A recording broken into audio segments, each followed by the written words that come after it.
Hi guys, I'm Shmee, hello and welcome back to the channel where today I'm going to be taking the SLS Black Series over to visit Renntec for two things. The first is to discuss what I'm going to be doing with the car next. The second is to pop it up onto the dyno while it's still completely stock, at least in terms of the mechanicals and the powertrain, to see if it's lost any power. Now we all know when cars get older, they do lose some horsepower. This is only 7 years old, it had 631 from new, but let's go find out if it's still making that. So we've got to drive up the German Autobahns, de-restricted, to make some noise, have some fun, to get over to Renntec to find out what's up next. Like I said then, the car is still completely stock mechanically. Obviously I changed the colour, I've changed the wheels to being silver, there are a few more carbon pieces added, but we're going to be talking a bit more about changes we can make. But before we do any of them, we want to know what it's making from standard. So the 6.2 litre naturally aspirated V8 sends all of the power to the rear wheels, 631 horsepower, 635 Newton meters. The car already sounds like a beast when you hear it start up. It has a titanium exhaust as standard, but when we get over to Renntec, I'm going to talk a little bit more about some of the changes that I might be making to it and have a chat with them about how we can maybe get this done. For the moment though, let's hop on board, get this started up. Like I said, it is always a thunderous roar. Take a listen to this. Fantastic, absolutely fantastic. So we'll take this car up the Autobahn, a fun drive then towards the Nürburgring, where Renntec have their European base. They do a lot of engineering and development work out on the Nürburgring, and it's the same place where we took my G63 and previously the AMG GT R as well. We'll have a chat about what we can do with this car, and then we'll take it over to the dyno, where we will hear plenty of sound as it's revved up, well, pretty aggressively on the dyno to see the numbers that it makes. So let's get on the road then and have some fun on the Autobahns on the way to Renntec. Off we go then, and even a gentle acceleration in this car sounds this absolutely mental. I mean, that's just 6,000 or so RPM. Yes, it goes up to about 8,000. But this car, it already sounds ferocious, and I think with the help of Renntec, we can make it sound even more ferocious. That's going to be down the line, so we'll talk more about it when we do get to their base. Well, like I've said, I've been a couple of times before. We've been out around the ring in some of the Renntec cars with Lucas, who runs the show there. Great guys, great work they do with Mercedes cars, which is why I would like to take this back. Now, one of the things about the SLS Black Series that I've said a couple of times for me with this car is normally in a car this rare and special, you have an inner temptation to try and look after it, to not use it too much, to preserve it. But in the case of this car, as you know from changing the colour, from what I plan to do with it, the intention is to drive, the intention is to use it and use it properly. And as we get to the restricted Autobahn,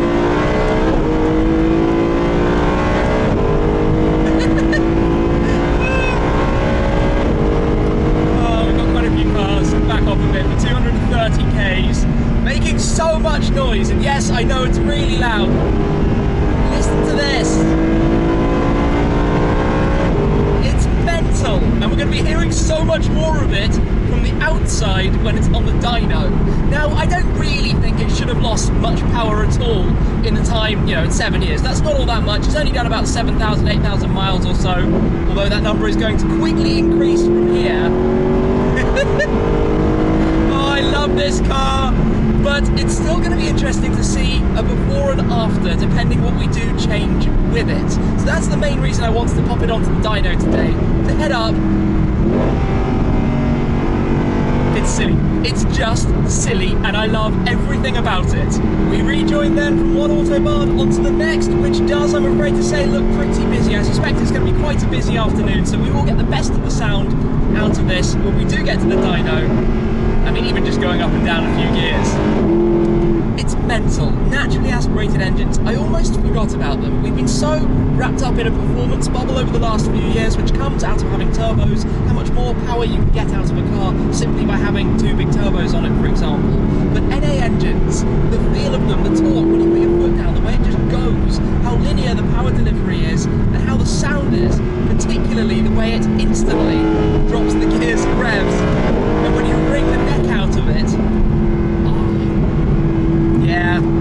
yeah, this car already, it's not even that old, has a very, very significant place in my garage, and it's not going to be going anywhere ever. I mean, the Autobahn, where safe to do so, like now, for example, not very busy, 250 kilometers an hour. You always have to watch out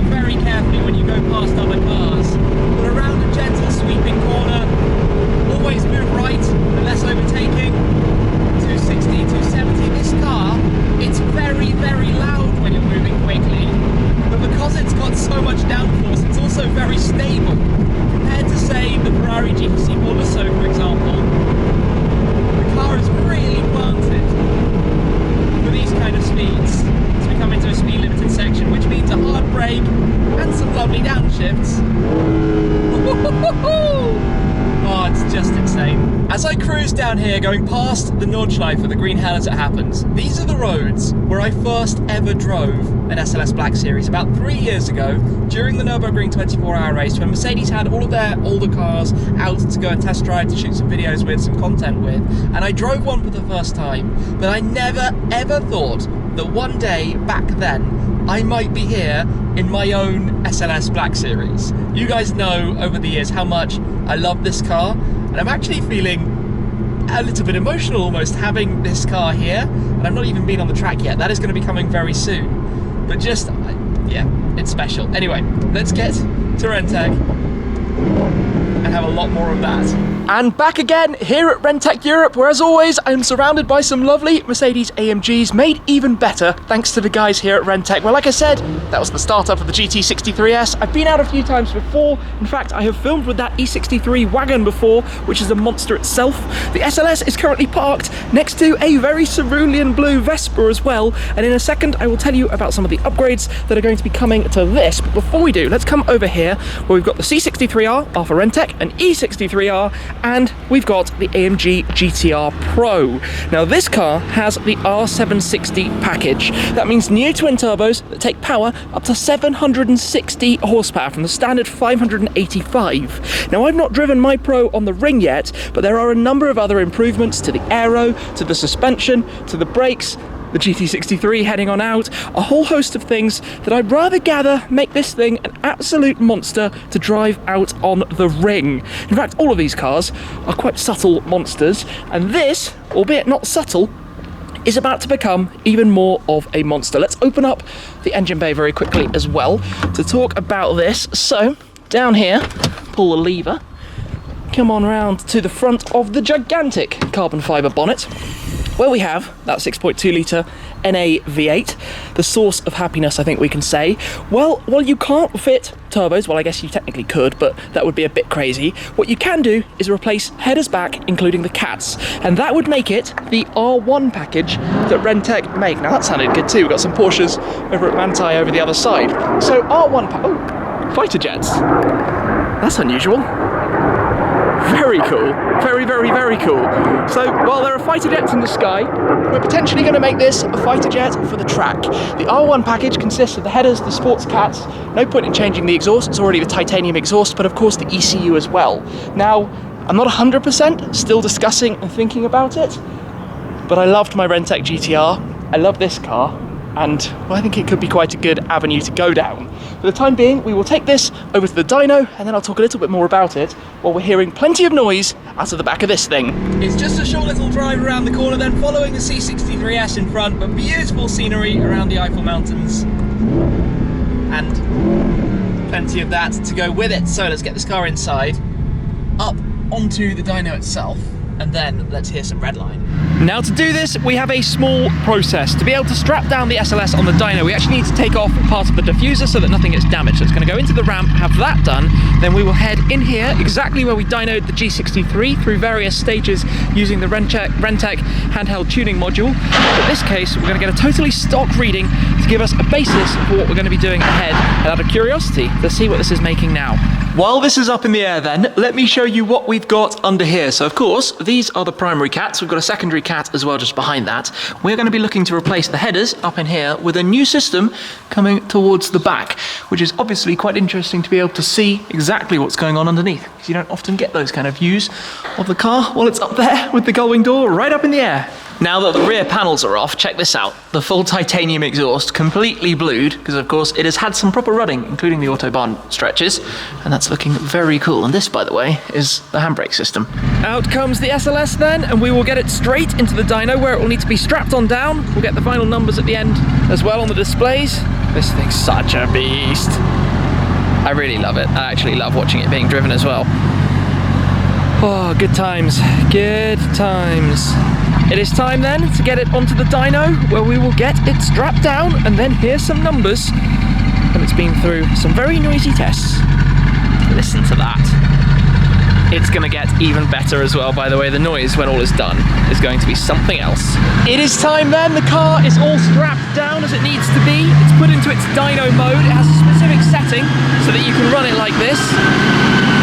Just warming things up slowly before we will start to get some figures, and like I said a few times, a whole lot of noise. I'm definitely going to have to stand back a bit because otherwise the microphone on this camera is going to have a little bit of a problem, because it's already pretty loud. It's going to get even louder, but it's already pretty loud to begin with the exhaust system that it has pre-installed or from factory on the SLS Black. So I guess getting it running, getting some heat through it before it will be time to unleash.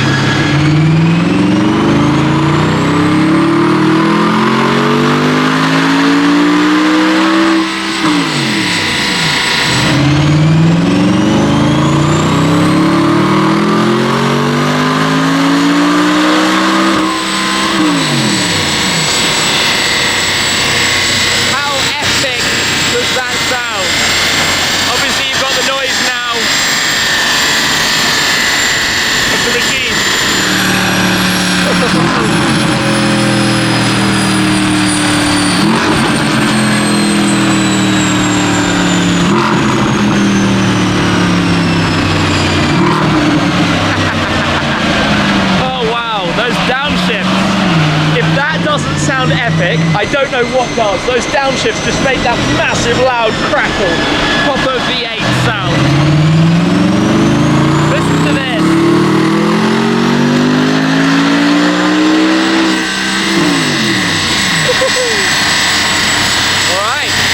The car is unstrapped, but let's come through and take a look on the screen at some of these final charts then. We've done a few different runs, and here we have the max power of 582 horsepower and 593 Newton meters. Now the car claimed when it was new 631 and 635, so we're down by 49 horsepower and we're down by 42 Newton meters, which I suppose might be a little bit more than expected, but the car is 7 years old. It's a naturally aspirated engine, which is much harder to get the exact figures. It would need much more data logging and testing really to do it completely correctly. I did fill it up with a full tank of 102 RON fuel, and obviously the dyno is calibrated and calculated for any of the losses to do with the dyno rollers, atmospheric pressure, all of those kind of questions and things. What will be interesting though is to see what it can do when we bring it back with a new system underneath.